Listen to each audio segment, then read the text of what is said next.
បាទជំរាបសួរបងប្អូនទាំងអស់គ្នាសុខសប្បាយជាទេរីករាយថ្ងៃអាទិត្យចុងសប្តាហ៍ទាំងអស់គ្នាបងប្អូនបាទថ្ងៃនេះខ្ញុំសប្បាយចិត្តមែនទែនដែលមានពេលវេលាសម្រាប់ធ្វើវីដេអូជូនបងប្អូនតាមការសន្យាជាមួយនឹងបងប្អូនទាំងអស់គ្នាជាពិសេសបងប្រុសម្នាក់ដែលគាត់បានសនំពរមកកាន់ខ្ញុំថាសូមខ្ញុំជួយធ្វើវីដេអូដើម្បីផ្ដល់ឲ្យគាត់ជាពាក្យបាទរៀនជាពាក្យឲ្យបានច្រើនអាចថាមួយថ្ងៃ100 200ពាក្យខ្ញុំគិតថាច្រើនមែនទែនខ្ញុំអបអរសាទរជាមួយនឹងគេថាគោលបំណងឬក៏ឆន្ទៈរបស់បងដែលគាត់ចង់រៀនបែបហ្នឹងមានន័យគាត់មានគោលបំណងចង់រៀនឲ្យឆាប់ចេះដើម្បីឆាប់ប្រឡងទៅធ្វើការបានអរគុណច្រើនមែនទែនសម្រាប់ការព្យាយាមរបស់បងហើយជាការចូលរួមជាទស្សនៈរបស់ខ្ញុំផងដែរថាបងចង់រៀនបងកុំភ្លេច download សៀវភៅ Hangul នឹងយកស៊ីហំឬក៏មានសៀវភៅ Hangul នឹងយកស៊ីហំនេះទៅធ្វើការស្វ័យសិក្សាពីព្រោះតាមរយៈការចែករំលែកផ្សេងៗរបស់បងប្អូនយើងផ្សេងៗដែរគាត់ជាអ្នកបង្រៀនភាសាកូរ៉េក៏ដូចជាអ្វីដែលខ្ញុំមានបទពិសោធន៍ផ្ទាល់ជាមួយនឹងការបង្រៀនភាសាកូរ៉េរយៈពេលកន្លងមកឃើញថាក្រសួងនៅតែប្រើប្រាស់សៀវភៅ Hangul នឹងយកស៊ីហំមានសៀវភៅ test ស្តង់ដារភាសាកូរ៉េនេះក្នុងការចេញជាវិញ្ញាសាពាក្យអ្វីៗទាំងអស់គឺអាចដូចជាចេញពីក្នុងវិញ្ញាសាទាំងអស់នេះដែរមានអ្នកគាត់ទៅដូរលេខរៀងបាទដូរចលឡើងចឹងមានថាដោយសារតែពាក្យទាំងអស់នេះគឺវាបំរើឲ្យសេចក្តីត្រូវការពេលបងប្អូនទាំងអស់នេះធ្វើការនៅប្រទេសកូរ៉េគឺពាក្យទាំងអស់នេះវាជាសម្ភារៈវាជាឧបករណ៍ដែលបងប្អូនត្រូវដឹង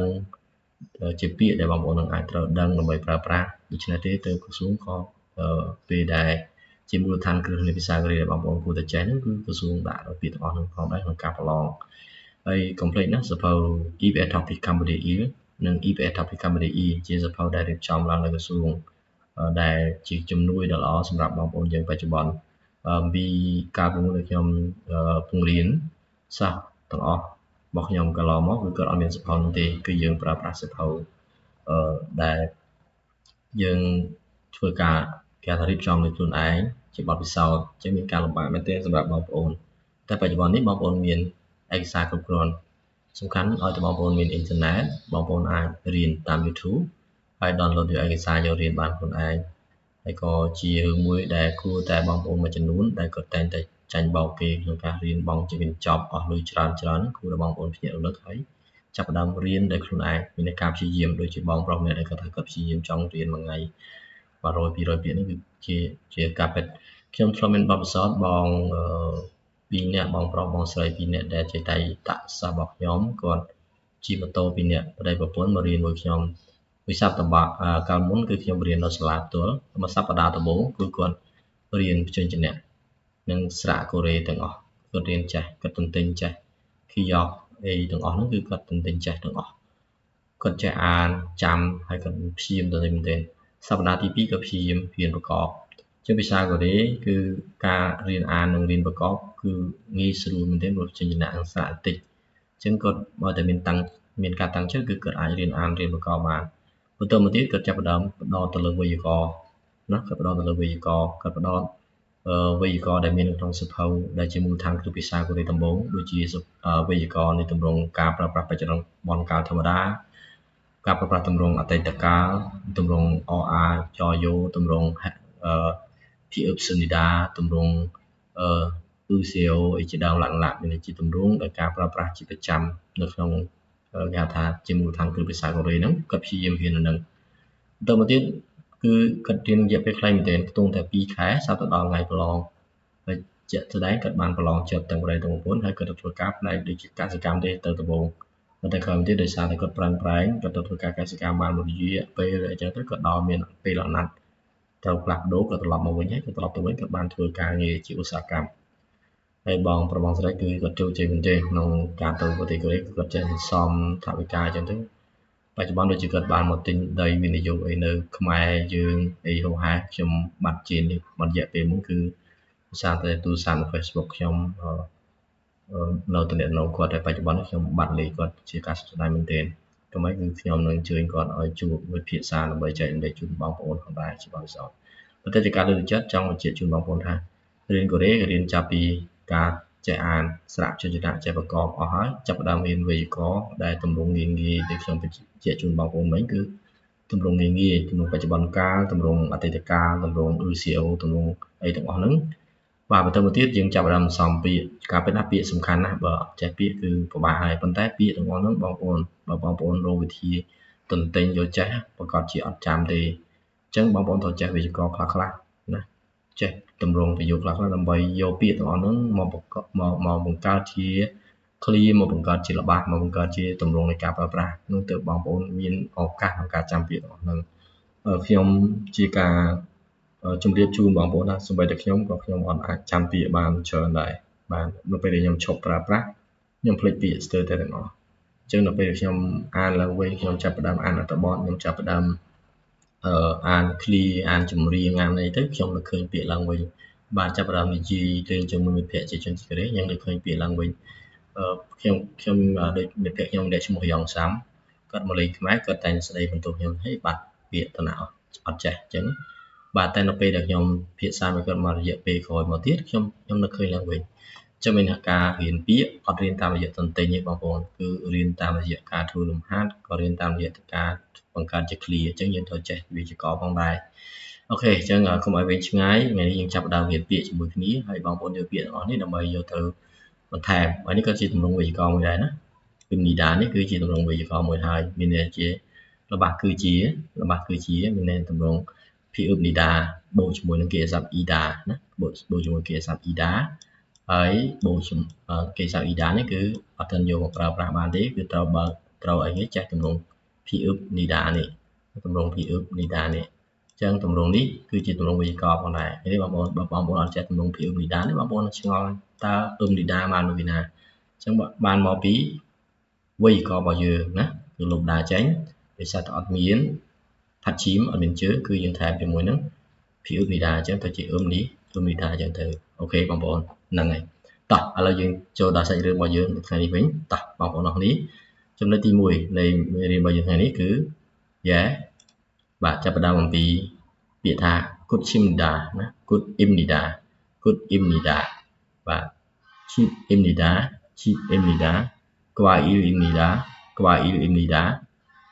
namu imnida អញ្ចឹងពាក្យទាំងអស់នេះគឺដោយសារតែខ្ញុំគិតថាបងប្អូននឹងអាចភ្លេចនៅពេលដែលបងប្អូនខ្ញុំបកប្រែទៅបងប្អូនភ្លេចខ្ញុំដាក់ជាវីដេអូខ្ញុំសរសេរបែបនេះដើម្បីបងប្អូនចាំហើយសូមអធិស្ឋានមកណាខ្ញុំអត់មានពេលធ្វើជា slide អញ្ចឹងទៅខ្ញុំសរសេរក្នុង PDF អញ្ចឹងទៅវាបាត់ទៅវិញអញ្ចឹងទើបបងប្អូនមើលវីដេអូហើយពេលខ្ញុំចុចចាំបានឃើញអញ្ចឹងបងប្អូនណាអូខេអញ្ចឹង good chimnida អញ្ចឹងយើងឃើញ good chimnida នេះមានន័យថាគឺជាផ្កាយើងផ្កាគឺជាផ្កា good នេះគឺផ្កាអូខេបាទតទៀត cheap imnida គឺជាផ្ទះ kwail imnida គឺជាផ្លែឈើ namu imnida គឺជាដើមឈើតែយើងអានមកទៀត good imnida cheap imnida kwail imnida namu imnida អូខេយើងបន្តទៅ47ដូចគ្នាដែរបងប្អូនគឺខ្ញុំបានដាក់ជាមួយនឹងការបកប្រែស្រាច់តែម្ដងសម្រាប់បងប្អូនរៀន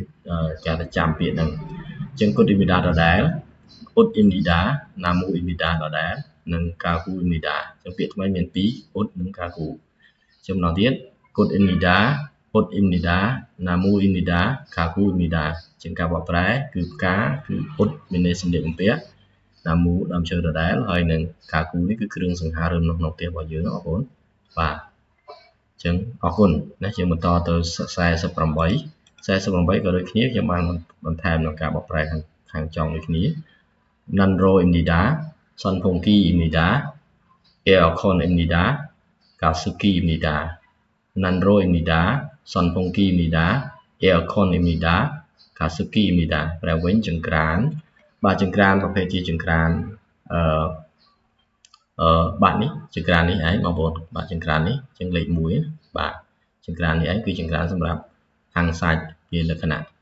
microwave ហ្នឹងហើយអញ្ចឹង Nandro imnida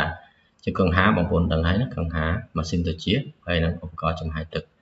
អូខេអញ្ចឹងយើងបន្តទៀតណាគឺយើងមើលឃើញពាក្យថ្មីរបស់យើងលេខ49ឆ្នាំងនេះមានន័យថាអីខ្លះបាទ Khop imnida Khop ហ្នឹងគឺពេង Khop imnida Ramyeon imnida Nangbi imnida Nambi imnida Thoma imnida អញ្ចឹងពាក្យ49នេះគឺ ជាមួយនឹងគេបងប្អូនគឺ Nambi ណា Nambi អញ្ចឹងឆ្នាំងណា Nambi អូខេ Khop Imnida Ramyon Imnida Namyon Nambi Imnida Thoma Imnida Thoma នេះវាជ្រុញណាបងប្អូនផ្លែអានអត់ដាច់ជ្រុញណាជ្រុញជាងមីហ្នឹងគឺមីកញ្ចប់របស់យើងនឹង Ramyon ណាអរគុណច្រើន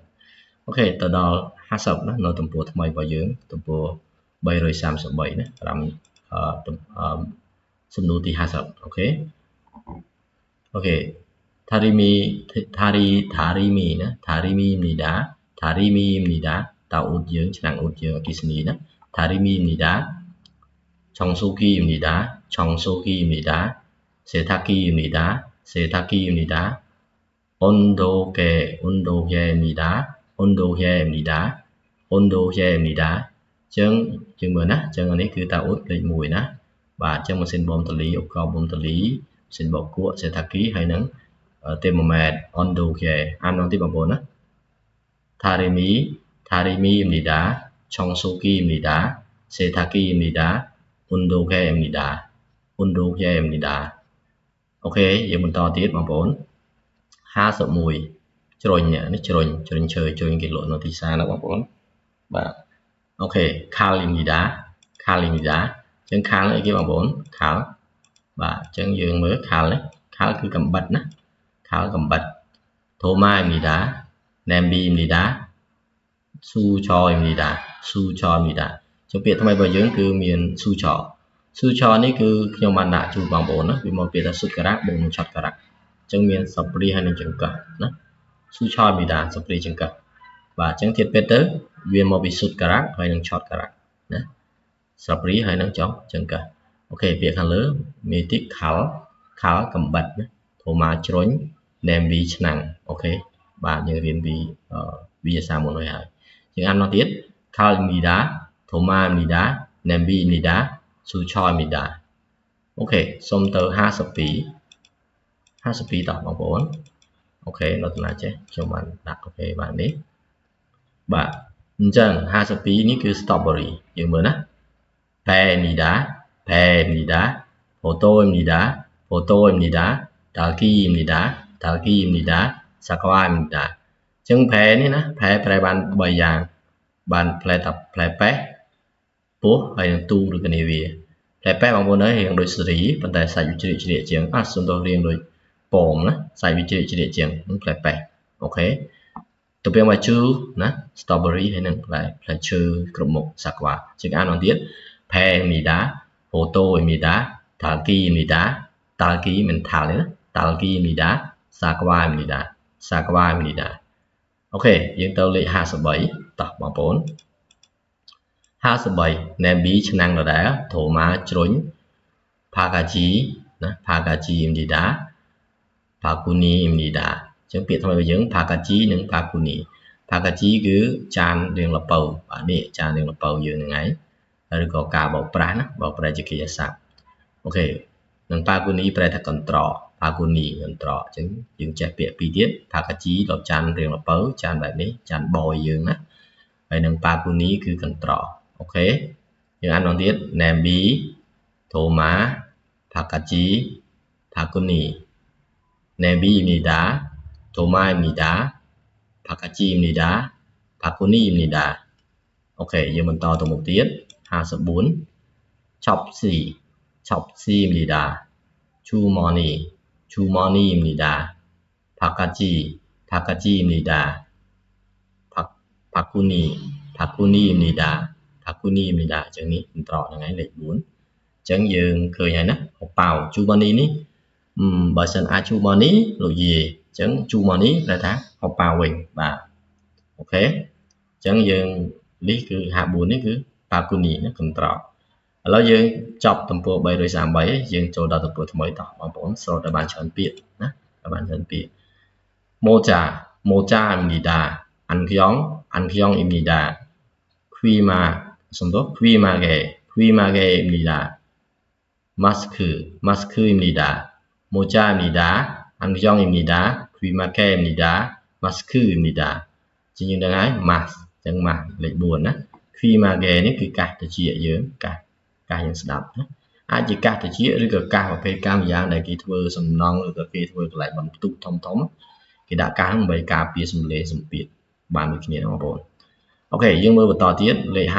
56បាទ56ណា Ibu입니다. 이불입니다. 베개입니다. 침대입니다. 바지입니다. 이불입니다. 베개입니다. 침대입니다.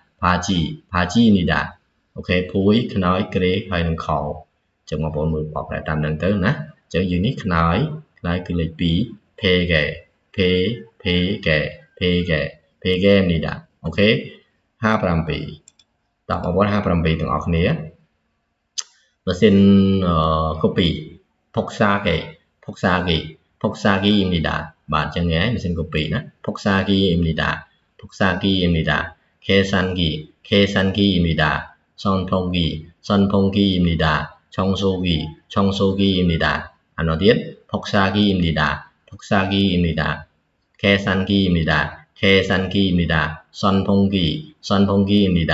청소기입니다. ok ចឹងម៉ាស៊ីន copy លេខ1បាទអូខេលេខ58តោះលេខ58ទាំងអស់នេះបងប្អូនលេខ58នេះគឺប្រភេទជាថង់ណាជាថង់ប្រភេទថង់ណាប្រភេទថង់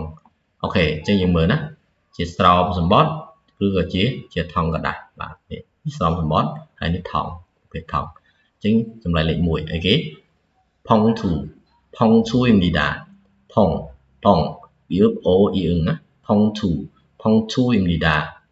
우표입니다. 상자입니다.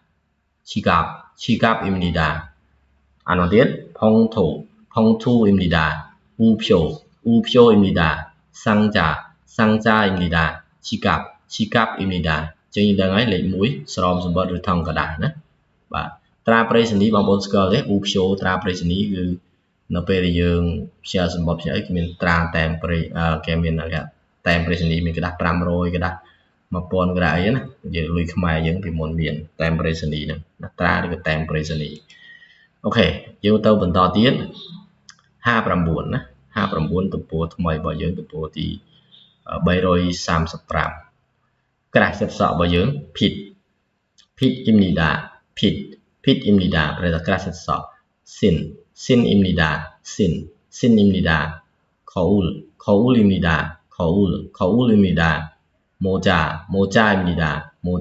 모자입니다. អូខេអញ្ចឹង sin នេះ sin ប្រែច្រើនយ៉ាងណាស្បែកជើងព្រាសឬក៏ថ្មីស្រស់ sin ហ្នឹងគឺប្រែបានច្រើនយ៉ាងតែនៅពេលនេះ sin នេះទៅទេគឺប្រែថាស្បែកជើងដោយមកពីពាក្យកាត់របស់វាគឺ sintal ណា sintal បាទអញ្ចឹងសម្ភារៈនៅពេលវាជួសម្ភារៈនេះវាមិនអាចប្រែថាព្រាសឬក៏ថ្មីស្រស់ទេគឺអាចប្រែថាស្បែកជើងដែរកន្លែងនេះណាបាទអូខេយើងមើលបន្តទៀតបាទយើងមើលបន្តទៀតណាផ្លែប៉ោមណាផ្លែប៉ោមសាក្វាផ្លែឈើ sakwa입니다. 딸기입니다. 포도입니다. 수박입니다. អញ្ចឹងយើងមើលណាបាទយើងមើលអញ្ចឹងសក្វារបស់យើងគឺផ្លែប៉ោមរបស់យើងហ្នឹងគឺអីគេបាទលេខ1 strawberry តាគី photo ទៅពាំងបាយជូរហើយនឹង supak អូឡាប់ណា supak អូឡាប់អញ្ចឹងចំណុចលេខ1ណាផ្លែប៉ោមសក្វាខ្ញុំវិញច្រឡំខ្វាអ៊ីលណាបងប្អូនខ្វាអ៊ីលផ្លែឈើណាច្រឡំភាំងបន្តិចសូមអធិស្ឋានបងប្អូនណាខ្វាអ៊ីលផ្លែឈើសាក្វាគឺផ្លែប៉ោមអូខេយើងបន្តទៅទៀតណាបងប្អូនបាទយើងមើល61 hyong ណានេះ hyong ហសាក់យ៉hyong 황등입니다. hyong 황등입니다. អំពូលហ្វាអំពូលម៉ែត្រវែងៗរបស់យើងហ្នឹងបងប្អូន hyong 황등입니다.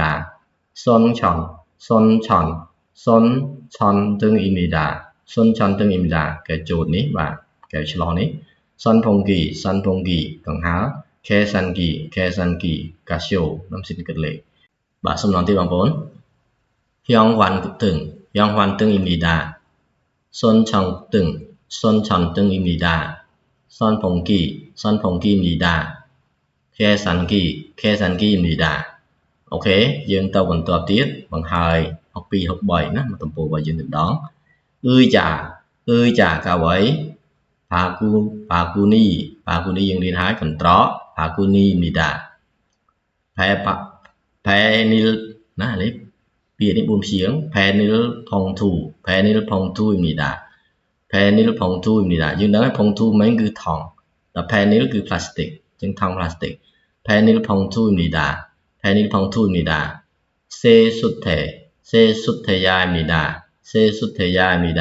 សេសុទ្ធេយ៉ាមីដាអញ្ចឹងចានលាងមុខអញ្ចឹងនេះឯងលេខ4បាទអញ្ចឹងយើងអានមកទៀតអឺចាមីដាផាគូនីមីដាភីនីលពូតុងអ៊ីមីដាសេសុទ្ធេយ៉ាអ៊ីមីដាចុងក្រោយពាក្យចុងក្រោយណាបាទនេះខ្ញុំខុសជាស្រ័យបងប្អូនគឺផ្លែប៉ោមដោយសារតែខ្ញុំច្រឡំខ្វាយអ៊ីលណាខុសពីខ្វាយអ៊ីលបានផ្លែឈើណាអរគុណតទៅទៀតស៊ូប៉ាក់អឡាប់ផូតូទៅពាំងបាជូសាក្វាផ្លែប៉ោមតាគីស្ទ្រអប៊ឺរីយើងអានមកទៀតស៊ូប៉ាក់អ៊ីមីដាផូតូអ៊ីមីដាសាក្វាអ៊ីមីដាតាគីមីដាអូខេបងប្អូនយើងថ្ងៃនេះយើងសម្រាប់ត្រឹមទំព័រ335នេះសិនយើងនឹងជួបគ្នាបន្ថែមទៀតនៅវីដេអូក្រោយរបស់យើងណាអញ្ចឹងបងប្អូនតន្ទិញចាំប្រហែលពាក្យនេះសិនទៅបងប្អូនណាហើយយើងនឹងបន្តជាមួយគ្នានៅវីដេអូបន្តទៀតនៅវីដេអូក្រោយគឺចាប់ពីទំព័រ336របស់យើងអរគុណច្រើនជម្រាបលា